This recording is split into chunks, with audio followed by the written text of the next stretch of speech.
discuss about the photorealism, its background history, its definition, artistic characteristics, and at least three examples of artists and their famous artworks from the assigned movement. Photorealism background history. Photorealism emerged in the late 1960s, building on pop art and minimalist movements that preceded it. Richard Estes, Chuck Close, and Ralph Goings were some of the photographic imagery, and as a result are often thought of as the founders of the movements.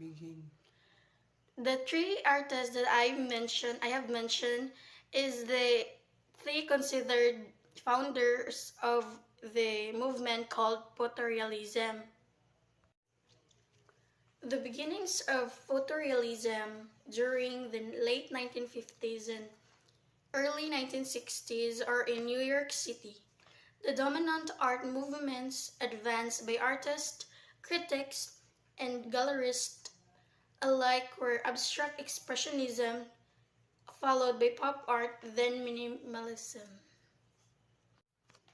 So I have already explained the background history of photorealism. So next we have photorealism's definitions. Photorealism's definition. Photorealism is a style of art and sculpture characterized by the highly detailed depiction of ordinary life with the impersonality of a photograph. Photorealism is a genre of art that encompasses painting, drawing, and other graphic media, in which an artist studies a photograph and then attempts to reproduce the image as realistic as possible in another media. Photorealism is a genre of art that encompasses drawing, painting, and other graphic media. Photorealism is also a style of art that attempts to achieve the same level of detail and realism as a photograph. Photorealism's main goal is to create an art that is more likely a real and the same energy as a real photograph. Since I have already tackled about photorealism's definition, let's continue to photorealism artist. First, we have Richard Estes, who is considered a founder of the photorealist movement, along with Close. Estes is the best known for his paintings of New Year's. Photorealism artist. First, we have Richard Estes. Richard Estes is considered a founder of the photorealist movement along with Close. Estes is best known for his paintings of New York street scenes, which he composes from multiple photographs. Second artist is Charles Thomas Close. Charles Thomas Close was an American painter, visual artist, and photographer who made a massive-scale photorealist and abstract portraits of himself and others.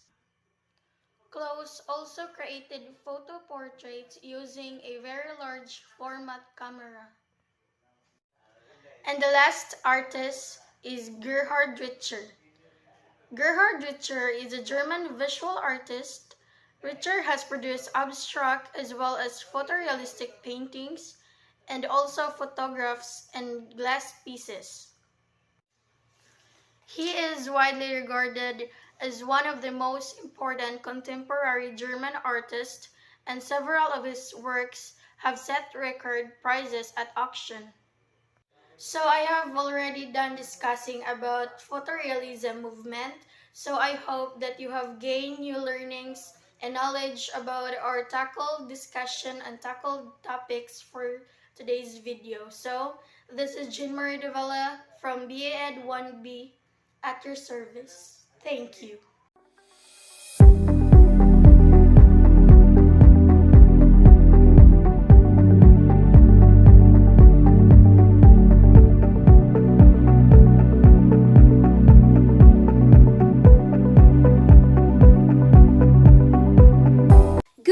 everyone.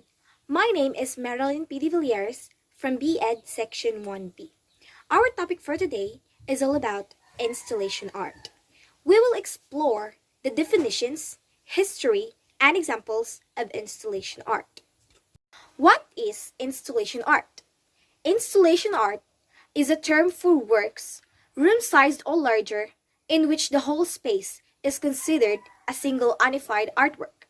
Installation art is a mode of production and display of artwork rather than a movement or style. Installation art can comprise traditional or non-traditional media, such as paintings, sculpture, ready-mades, found objects, drawing, and text.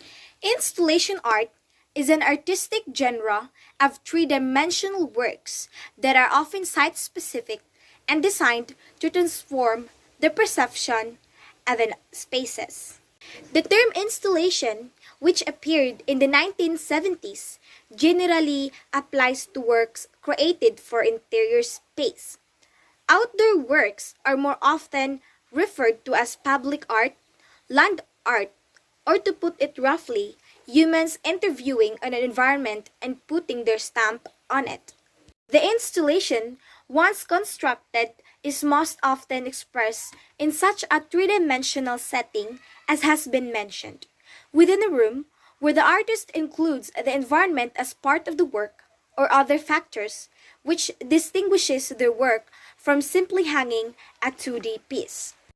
The 3D work is put into a situation and make use of the off-field, a dimension that is not immediately visible to the person who is watching. The mere fact of including it as a spectator calls for notions for participation, immersion, and theatrically. The space of the installation can be closed or open.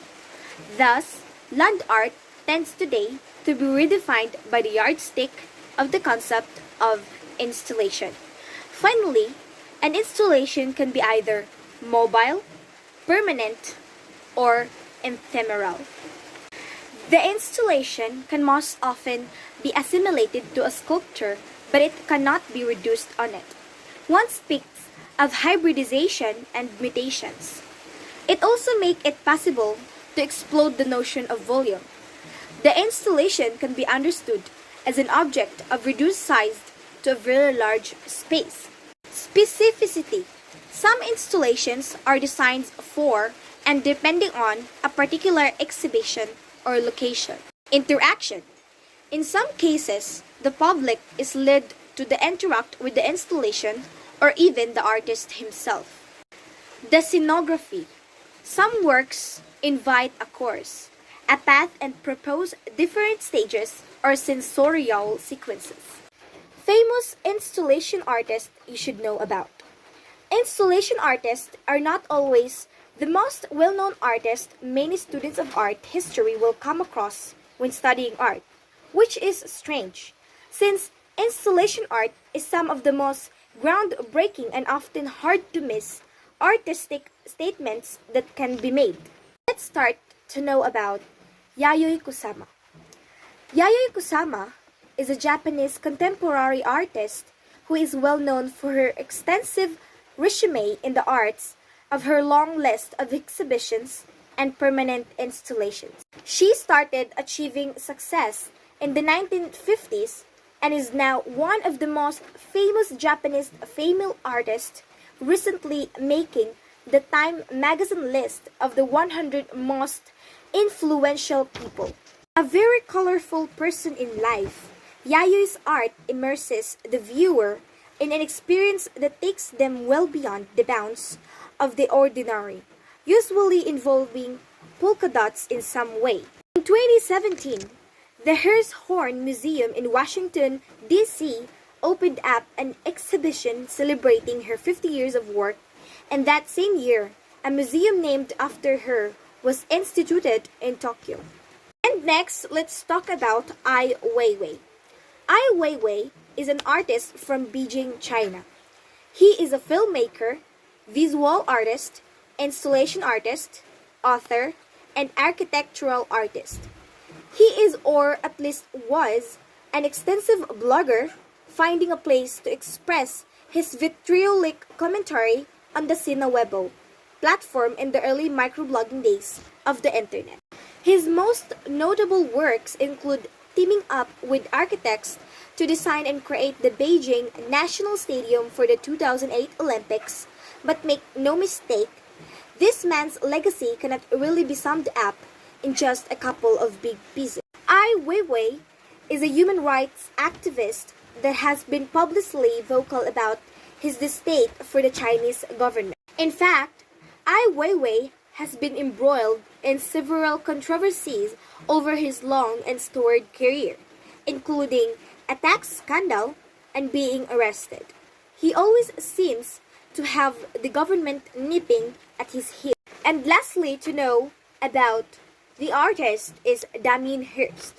Damien Hirst is an English artist and art collector.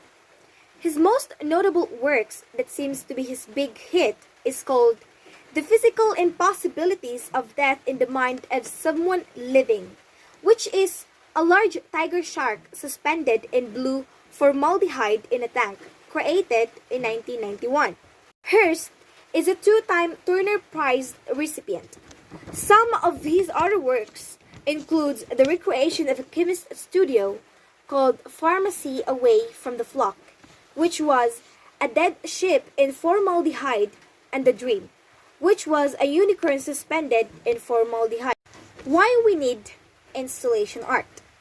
So far, we've discussed famous installation pieces, artists, and the background of the medium.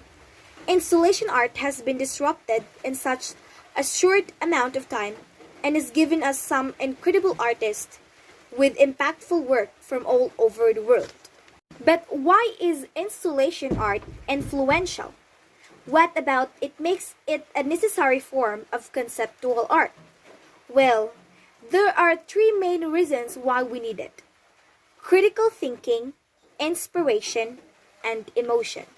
Critical thinking. When you ask an installation artist the meaning behind their work, it's often intense and thought-provoking. For example, Doris Salcedo focuses her installation pieces around the themes of death, war, violence, and violence against women in her home country of Colombia. Judy Chicago focuses her work on feminist issues, and her piece, The Dinner Party, is critically acclaimed and world-renowned. These themes are underlying and they're abstract compared to the pieces themselves, which means audiences have to think critically about what the subject matter they're ingesting.